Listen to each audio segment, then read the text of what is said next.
قال رسول الله صلى الله عليه وسلم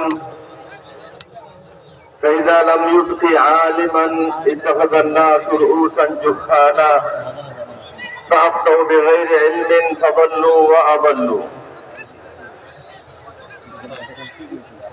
أو كما قال النبي صلى الله عليه وسلم।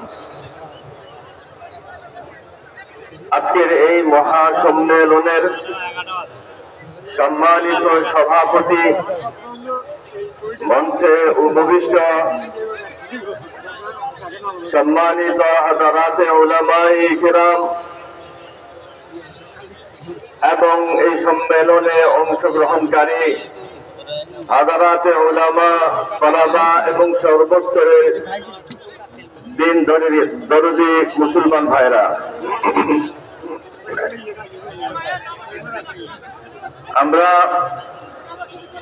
যে বিষয়টির জন্য আমরা এখানে হাজির হয়েছি আমাদের কাছে স্পষ্ট হয়েছে এবং বিষয়টি অত্যন্ত গুরুত্বপূর্ণ এবং স্পর্শকাতর।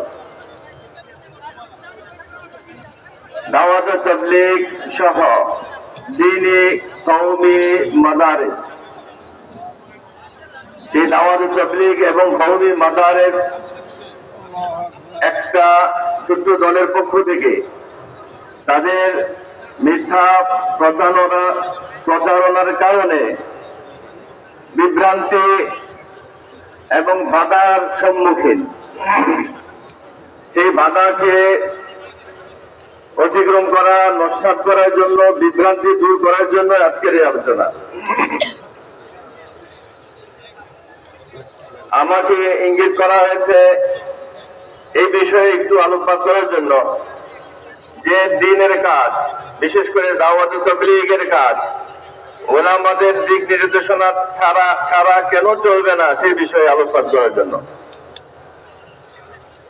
আমরা এই বিষয়টি বুঝতে আমাদের বেগ পেতে হচ্ছে না, বেগ পেতে হবে না যে এই দাওয়াত তাবলীগ সহ দ্বীনের যে কোনো কাজ উলামায়ে কেরামের নেতৃত্বে তাদের দিক নির্দেশনায় রাহবরীতেই চলতে হবে। তা কোরআনের কথা, হাদিসের কথা এবং সর্বজ্ঞানের কথা এবং দাওয়াত তাবলীগের যিনি প্রতিষ্ঠাতা মুরব্বী তারও কথা।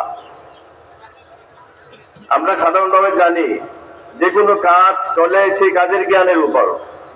এই জন্য বুখারী শরীফের একটি বাব ইমাম বুখারী নির্ধারণ করেছেন এই শিরোনামে যে কওল ও ফেল, যে কোনো কাজের পূর্বে সেই কাজের জ্ঞান অর্জন করতে হবে। তার তিনি প্রমাণ দিয়েছেন একটি আয়াত থেকে আর অনেক হাদিসের মাধ্যমে। একাধিক আয়াত এবং একাধিক হাদিস, তার মাঝে একটি আয়াত হচ্ছে ফাআলাম আন্নাহু লা ইলাহা ইল্লাল্লাহ। আমরা যে কালিমা জানি লা ইলাহা ইল্লাল্লাহ, আল্লাহ বলছেন এটা তুমি জানো, লা ইলাহা ইল্লাল্লাহ তুমি জানো। লা ইলাহা ইল্লাল্লাহ এটাও জ্ঞানের বিষয়। এই কালিমা বিশুদ্ধ হবে, গ্রহণযোগ্য হবে, কালিমার দাবি পূরণ সম্ভব হবে জানার পরে। যে কোনো কাজ করার আগে কাজের সুষ্ঠু জ্ঞান দরকার, কারণ কাজটা সুষ্ঠু হবে। আর যদি তা না হয় তাহলে কাজটা সুষ্ঠু না হয়ে ক্ষতির কারণ হবে। আমরা জানি যে চিকিৎসা বিজ্ঞানের জন্য, চিকিৎসার জন্য চিকিৎসা বিজ্ঞান, চিকিৎসা জ্ঞান দরকার। ডাক্তার যদি বিজ্ঞ না হয় তাহলে তার চিকিৎসায় রোগীর মৃত্যু হবে। চিকিৎসা না হয়ে, সুস্থ না হয়ে সে মৃত্যুবরণ করবে। প্ল্যান, আমাদের যে নির্মাণের প্ল্যান দিয়ে থাকেন তারা অনেক পড়াশোনা করতে হয়, ইঞ্জিনিয়ার হতে হয়, বিজ্ঞ হতে হয়, তখনই তার পক্ষে একটি প্রাসাদের প্ল্যান দেওয়া তার পক্ষে সম্ভব। যদি তার জ্ঞানের মাঝে কোনো ত্রুটি থাকে তাহলে সেই এই প্ল্যানে এই নির্মাণের ধ্বংসের কারণ হবে। এইভাবে যে কোনো ক্ষেত্রে জ্ঞান সর্বপ্রথম বিষয়, এরপরে কর্মশুদ্ধ হবে, না হয় কর্মভুল হয়ে ধ্বংসের কারণ হবে। আল্লাহ পাক এই কথা বলেছেন যে কোরআন দ্বীন সেটা জ্ঞানের ভিত্তিতে।